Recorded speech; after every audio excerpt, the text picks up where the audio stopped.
Agora, então, como eu disse antes do intervalo, né, é a Charcot-Marie-Tooth, a doença que tem o nome de 3 de seus pesquisadores, descobridores, né, 2 franceses e um pesquisador britânico. Bom, ao longo de toda essa semana, as cúpulas da Câmara e do Senado vão estar iluminadas na cor azul, em referência justamente ao mês de conscientização internacional da Charcot-Marie-Tooth, doença degenerativa que afeta o sistema nervoso, Elizabeth. Essa síndrome, ela atinge mais de 80 mil brasileiros e cerca de 2 milhões de pessoas em todo o mundo. Pois é, para falar sobre essa campanha do Setembro Azul, já está aí na ponta da linha com a gente a presidente da Associação Brasileira dos Portadores de Charcot-Marie-Tooth, a Suzy Kelly Benevides. Suzy, muito bom dia, prazer em tê-la aqui no nosso programa. Bom dia, é um prazer enorme receber esse convite de vocês para poder falar da doença e também da nossa campanha Setembro Azul. Pois é, uma campanha mundial de conscientização sobre Charcot-Marie-Tooth e é uma campanha que tem aí conseguido chamar a atenção, né, das pessoas a respeito dessa doença que é degenerativa, enfim, afeta aí o sistema nervoso. Bom, como é que você avalia os resultados, né, dessa campanha até aqui, do que tem sido feito no mundo nesses últimos anos, em relação à conscientização hoje? Porque assim, até pelo nome difícil, né, ser um nome estrangeiro, nome de 2 nomes franceses e um nome britânico, essa doença é pouco conhecida da população. Você acha que as campanhas têm surtido esse efeito de despertar a consciência das pessoas sobre a doença, Suzy? Sim, a gente conseguiu fazer desde 2014, né, essa conscientização dentro do Brasil com algumas campanhas. A nossa associação começou oficialmente em 2011, mas é aquilo que você falou, tem um nome muito complicado, por isso que a gente chama carinhosamente de CMT, né, que é a abreviação do nome em si. Então, essa campanha ela tem conscientizado todos os brasileiros, né, os médicos, inclusive, que não conheciam a doença e não divulgavam. Sim. Então, a associação ela vem com esse intuito no Setembro Azul, na conscientização, com a ajuda de cantores, de deputados, de vereadores, enfim. Todas as pessoas que a gente vai convidando para, com muito esforço, né, porque a associação ainda é muito pequena, não tem ajuda financeira, enfim, é mantida apenas por associados, né? Sim. Pessoas que são portadoras e acabaram ajudando aí a associação a se manter. Então, essa campanha, desde 2014, foi iniciado por mim e pela diretoria, montando site, montando fanpage, mandando folhetos para médicos. A gente tem que explicar para o médico o que é a doença. Nem os médicos sabem. Oi? Muitas vezes nem os médicos sabem. Não sabem, infelizmente, porque assim, o Brasil é muito grande, né? Sim, sim. E internacionalmente a doença é conhecida, ela é estudada já há muitos anos. Não existe cura para a nossa doença, né? Ela, infelizmente, não existe pesquisas em cima disso, nem fora do Brasil. Há possibilidade, numa terceira pesquisa, de vir medicamento, mas ainda está em pesquisa, né?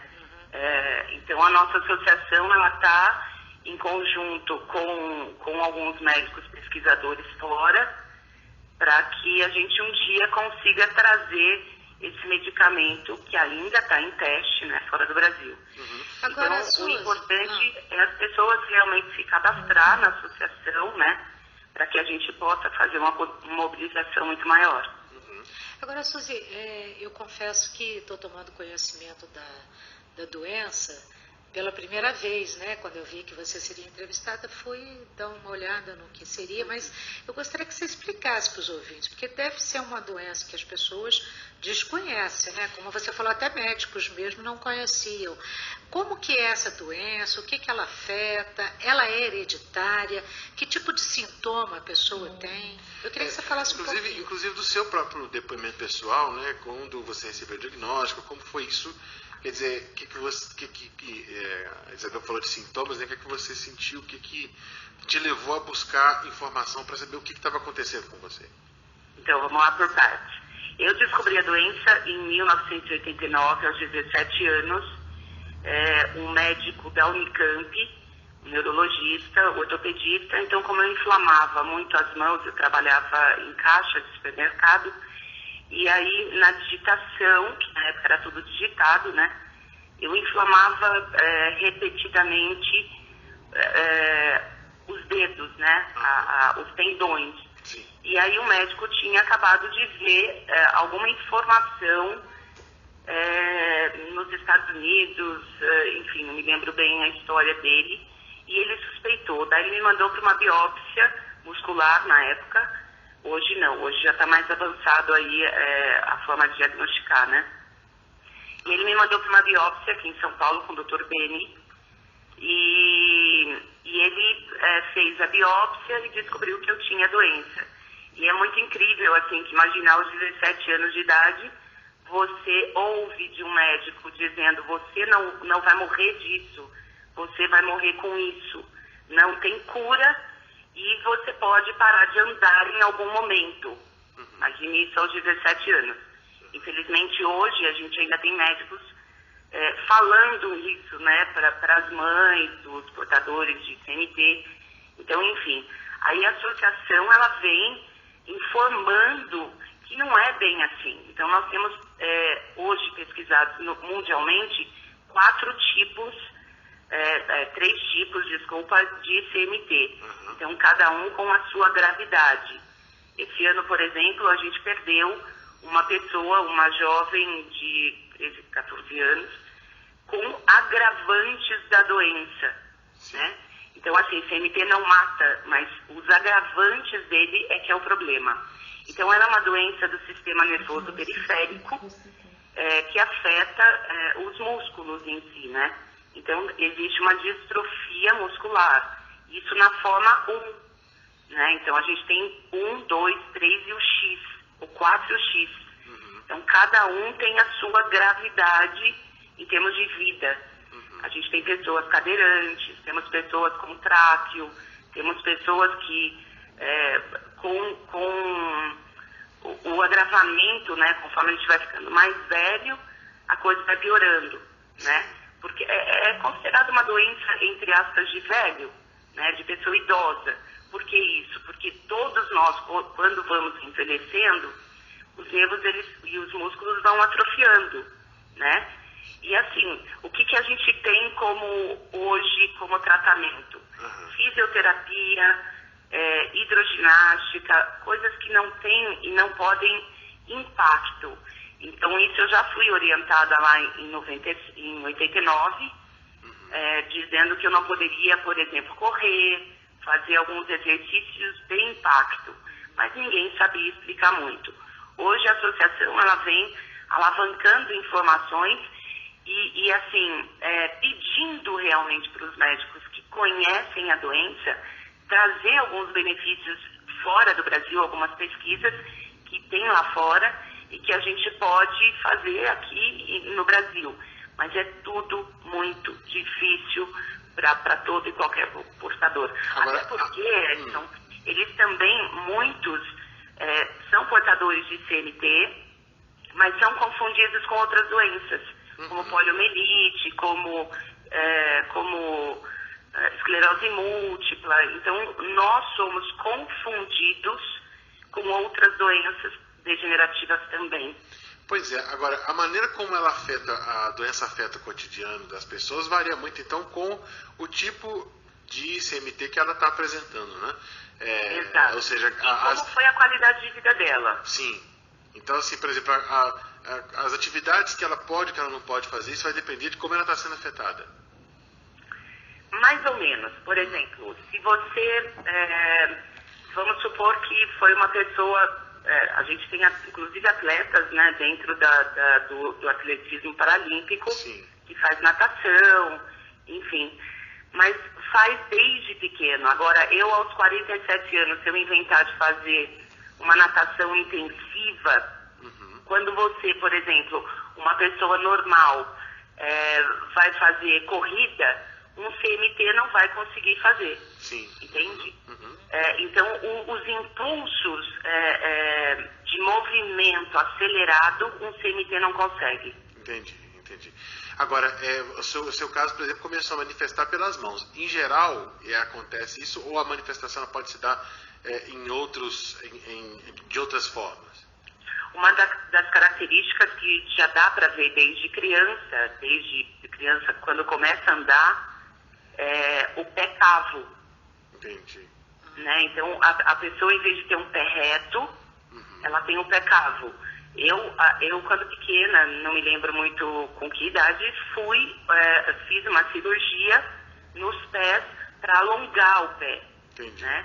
Então, era o que os ortopedistas conheciam antes. Então, quando criança, eu caía muito, com muita facilidade. E aí, o ortopedista falou, por causa do pé cavo.